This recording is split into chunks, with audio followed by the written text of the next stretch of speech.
प्रभु कहते हैं कि तू करता वही है जो तू चाहता है, फिर होता वही है जो मैं चाहता हूं। इसलिए तू वही कर जो मैं चाहता हूं, फिर वही होगा जो तू चाहता है।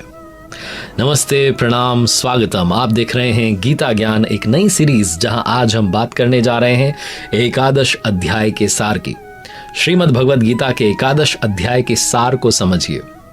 ये जो मैं समझ डेवलप कर पाया हूं क्योंकि मैं रोजाना प्रतिदिन पढ़ता हूं, पाठ करता हूं श्रीमद् भगवद गीता की यथार्थ व्याख्या, यथार्थ गीता का, जिसे परमहंस स्वामी श्री अड़गड़ानंद जी महाराज जी ने लिखा है।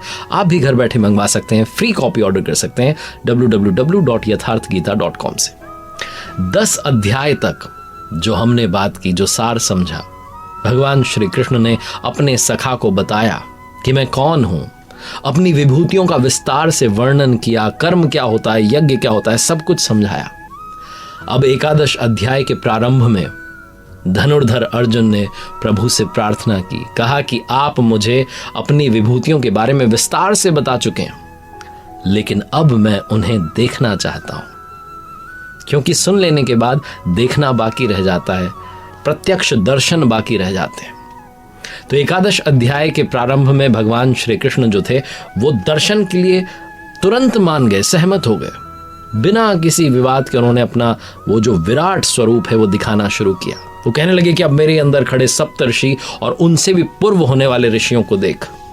लेकिन अर्जुन कुछ देख नहीं पाया, आंखें मलता रह गया, क्योंकि वो दिव्य दृष्टि नहीं थी।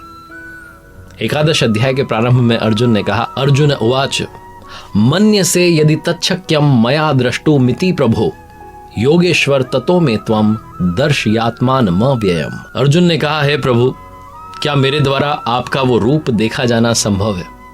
यदि आप ऐसा मानते हैं तो अपने उस विराट स्वरूप का, अविनाशी स्वरूप का, उन विभूतियों का मुझे दर्शन कराइए। प्रभु ने कोई प्रतिवाद विवाद नहीं किया, क्योंकि पहले भी वो कह चुके हैं कि तू मेरा अनन्य भक्त है, प्रिय सखा है। बहुत प्रसन्नता के साथ में उन्होंने अपने विराट स्वरूप का दर्शन अर्जुन को करवाना शुरू किया। श्री भगवान उवाच पश्य मे पार्थ रूपाणि शतशो अथ सहस्त्रशः नाना विधानि दिव्यानि नाना वर्णाकृतीनि च। प्रभु कहते हैं, भगवान श्री कृष्ण कहते हैं, पार्थ, मेरे सैकड़ों हजारों नाना प्रकार के और नाना वर्ण वाले, आकृति वाले दिव्य स्वरूपों को देख। हे पार्थ, हे भारत, अदिति के 12 पुत्रों, 8 वसुओं, 11 रुद्रों, दोनों अश्विनी कुमारों और 49 मरुदगणों को देख। अन्य बहुत से पहले तुम्हारे द्वारा कभी ना देखे हुए उन आश्चर्यमय रूपों को देख। लेकिन अर्जुन कुछ देख नहीं पा रहा था। 3 श्लोकों तक भगवान लगातार दिखाते चले गए, दर्शन कराते चले गए अलग अलग रूपों के, लेकिन अर्जुन को कुछ दिखाई नहीं दे रहा था। क्यों? क्योंकि अर्जुन के पास वो दृष्टि नहीं थी।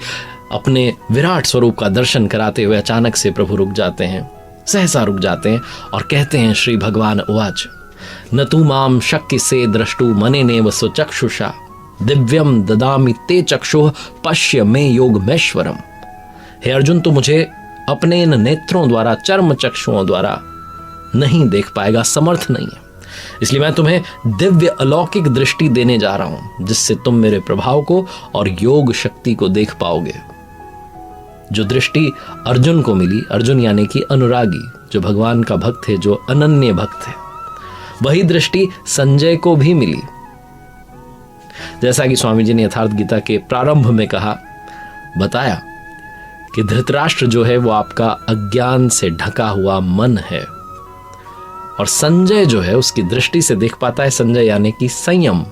तो संजय को भी वही दृष्टि मिली योगेश्वर व्यास की कृपा से, और प्रभु की कृपा से अर्जुन को वही दृष्टि मिली। उसके बाद में विराट स्वरूप के दर्शन करना अर्जुन ने प्रारंभ किया। संजय, जिन्हें वो दृष्टि मिली कि वो विराट स्वरूप के दर्शन कर पा रहे थे, क्योंकि योगेश्वर व्यास ने वो दृष्टि दी थी, महापुरुष का आशीर्वाद संजय के साथ था। तो संजय ने अपने राजन यानी कि धृतराष्ट्र से कहा कि हे राजन, महायोगेश्वर हरि ने इस प्रकार ये कहकर के कि मैं तुम्हें दिव्य दृष्टि दे रहा हूं, इसके बाद में पार्थ को अपना परम ऐश्वर्य युक्त दिव्य स्वरूप दिखाया, जो स्वयं योगी हो और दूसरों को योग प्रदान करने की क्षमता रखता हो, जो योग का स्वामी हो, उन्हें योगेश्वर कहते हैं।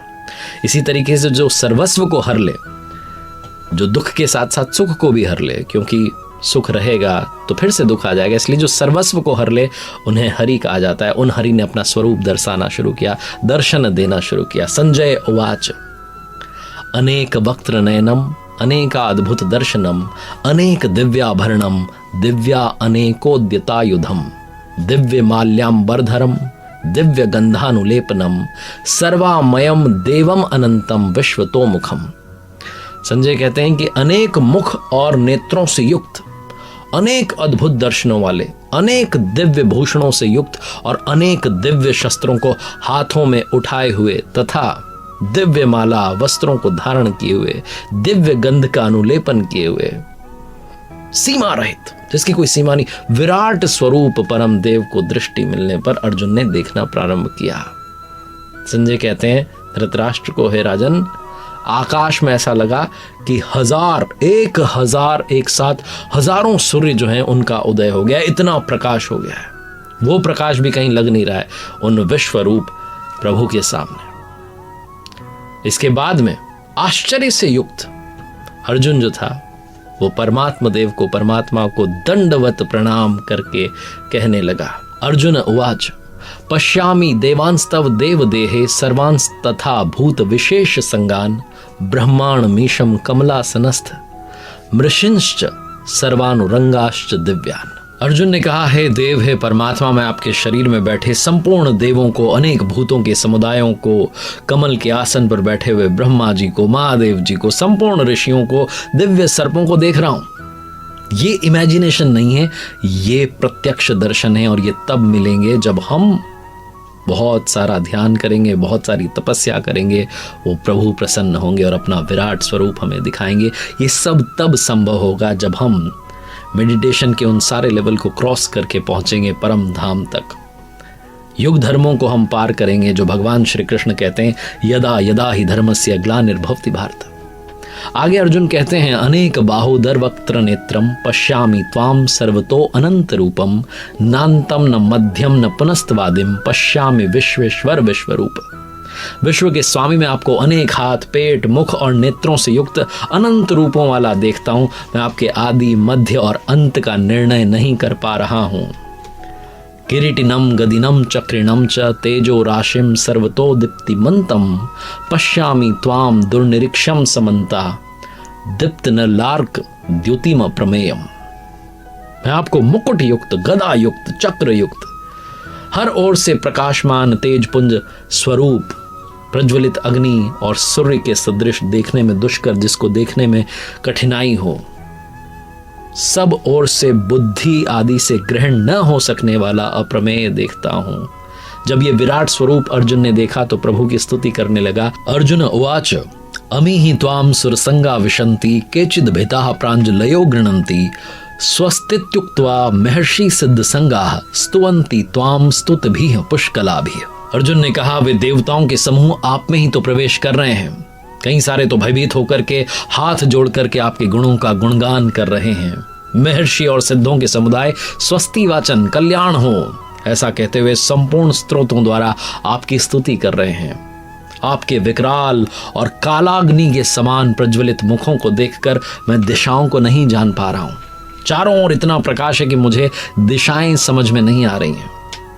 हे देवेश, हे जगन निवास, आप प्रसन्न हो।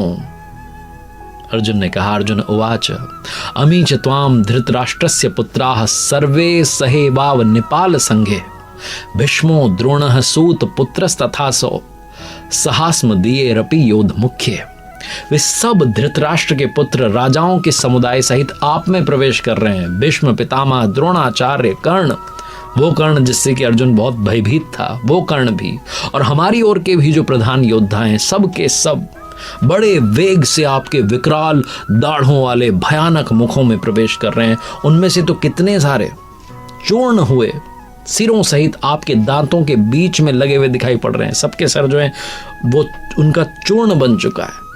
वो किस वेग से प्रवेश कर रहे हैं ये अर्जुन कहते हैं, यथा नदीनाम बहवो अम्बुवेगाः समुद्र मेवाभिमुखा द्रवन्ति तथा तवामी नरलोक वीरा विशंति वक्त्राण्य भिवी ज्वलंती। अर्जुन ने कहा, जैसे नदियों के बहुत से जल प्रवाह अपने आप में बहुत विकराल होते हैं लेकिन तब भी समुद्र की ओर दौड़ते हैं, समुद्र में प्रवेश करते हैं, ठीक वैसे ये जो शूरवीर हैं, अपने आप में बड़े बलवान हैं, ये सब के सब आपके प्रज्वलित मुखों में प्रवेश कर रहे हैं। ये बलवान तो हैं लेकिन आपके आगे अत्यल्प हैं। अर्जुन कहते हैं इसको, उसका उदाहरण देते हुए, यथा प्रतम ज्वलनम पतंगा विशंति नाशाय समृद्ध वेगा तथैव नाशाय विशंति लोका स्वापि वक्त्राणि समृद्ध वेगा। जैसे पतंगा नष्ट होने के लिए प्रज्वलित अग्नि में प्रवेश करता है, ठीक वैसे ही ये भी नष्ट होने के लिए आपके मुखों में प्रवेश कर रहे हैं। अर्जुन कहते हैं कि हमारे वाले भी योद्धा आपके मुख में प्रवेश कर रहे हैं और कौरवों के योद्धा भी आपके मुख में प्रवेश कर रहे हैं। उन्होंने देखा कि सब के सब जाकर के वहीं विलीन हो रहे हैं। स्वामी जी यथार्थ गीता में इसका तात्पर्य समझाते हैं कि पहले जो आसुरी संपद होती है, जो विकार होते हैं, वो परम तत्व में विलीन हो जाते हैं और उसके पश्चात देवी संपद जो होती है वो भी विलीन हो जाती है, क्योंकि उसका भी उसके बाद में कोई तात्पर्य नहीं रह जाता, वो भी उसी स्वरूप में जाकर के शांत हो जाती है। अर्जुन कहते हैं, अर्जुन उवाच आख्या ही मे को भवानुग्र रूपो नमो अस्तु ते देववर प्रसीद विज्ञातुमिच्छामि भवन्तमाद्यम नहीं प्रजानामि तव प्रवृत्तिम। अर्जुन ने कहा, प्रभु मुझे बताइए कि ये भयंकर आकार वाले आप कौन हैं? हे देवों में श्रेष्ठ, आपको बारंबार नमस्कार, आप बारंबार प्रसन्न हो, मैं आपको भली प्रकार जानना चाहता हूँ। इस पर भगवान श्री कृष्ण ने उत्तर दिया, श्री भगवान उवाच कालो अस्मि लोकक्षय कृत वृद्ध लोकान समाहर्तु मिह प्रवृत्तः ऋते अपि त्वाम न भविष्यन्ति सर्वे ये अवस्थिताः प्रत्यनिकेषु योधा। प्रभु कहते हैं, अर्जुन मैं लोकों का नाश करने वाला बड़ा हुआ काल हूं, बड़ा हुआ काल, और इस समय इन लोकों को नष्ट करने के लिए प्रवृत्त हुआ हूं। ये जितने योद्धा सामने दिखाई दे रहे हैं प्रतिपक्षियों की सेना में, सबको नष्ट करने के लिए मैं आया हूं। इसलिए अर्जुन तो युद्ध के लिए खड़ा हो जा, शत्रुओं को जीत, समृद्धि संपन्न राज्य को भोग, ये सब तो पहले ही मेरे द्वारा मारे हुए हैं, तू बस निमित्त मात्र बन जा। प्रभु कहते हैं कि वो परमात्मा, पहले कहा उन्होंने कि ना तो कुछ करता है, ना कराता है, ना संयोग जोड़ता है, मोह वाली जो बुद्धि है उसकी वजह से लोग कहते हैं, लेकिन यहां वो खुद कह रहे हैं कि तू बस मार, इन मरे हुओं को मार।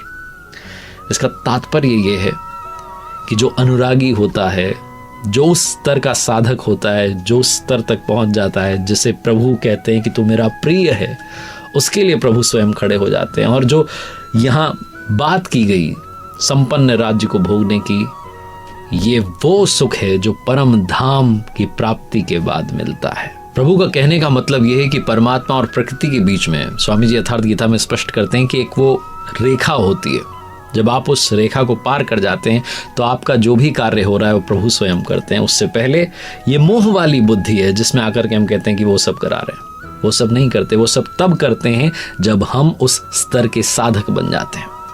अर्जुन ने जब ये विराट स्वरूप देखा तो अर्जुन कहने लगा कि हे अत्यंत सामर्थ्य वाले, आपको आगे से पीछे से नमस्कार हो, बारंबार नमस्कार हो, क्योंकि आप सब ओर से संसार को व्याप्त किए हुए हैं, आप सर्वरूप हैं, सर्वत्र हैं, जहां देख पा रहा हूं आप ही दिख रहे हैं।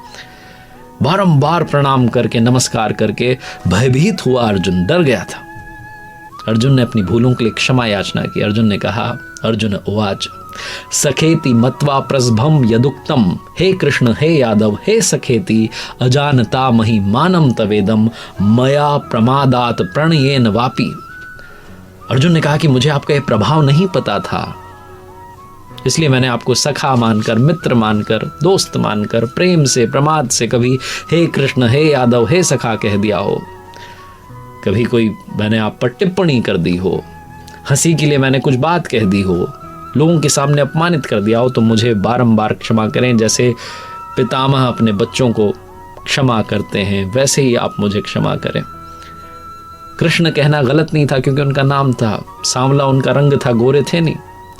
यादव कहना गलत नहीं था, यदुवंशी थे। सखा कहना गलत नहीं था क्योंकि अर्जुन के सखा थे।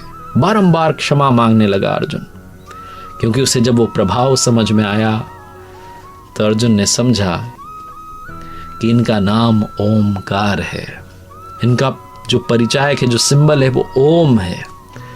मैंने अपनी अत्यल्प बुद्धि की वजह से, जो मेरी बुद्धि समझ नहीं पाई, दर्शन नहीं कर पाई, उसकी वजह से बार बार इनको नाम से पुकार लिया। स्वामी जी यथार्थ गीता में यही स्पष्ट करते हैं कि जो नाम जपने वाला नाम है, जब आप ध्यान में बैठें, जब आप मेडिटेशन में बैठें, तो कौन सा नाम जपना चाहिए वो भगवान श्री कृष्ण ने स्वयं श्रीमद् भगवद गीता में बारंबार कहा और स्पष्ट किया कि ओम जो है उसके उच्चारण पर बल दिया है। ओमित्येकाक्षरम ब्रह्म व्याहरन् मां मनुस्मरन्। इस अध्याय के अंतिम छोर में भगवान श्री कृष्ण अपने सखा अपने मित्र अर्जुन से कहते हैं, श्री भगवान उवाच मया प्रसन्नेन तवार्जुनेद रूपम परम दर्शित मात्म योगात तेजो मयम विश्वमनंत माद्य यन्मे त्वदन्येन न दृष्ट पूर्वम। अर्जुन की प्रार्थनाएं सुनने के बाद भगवान श्री कृष्ण कहते हैं, अर्जुन मैंने तुम्हारे प्रेम की वजह से अनुग्रह पूर्वक अपनी योग शक्ति के प्रभाव से अपना परम तेजोमय सबका आदि और सीमा रहित विश्व रूप तुम्हें दिखाया, जिसे तुम्हारे सिवाय किसी ने पहले कभी नहीं देखा। भगवान कहते हैं, न वेद यज्ञा अध्ययनेनम दानेर्न च क्रियाभिर्न तपोभिरुग्रह एवं रूपः शक्य अहम नृलोके द्रष्टुम त्वदन्येन कुरु प्रवीर।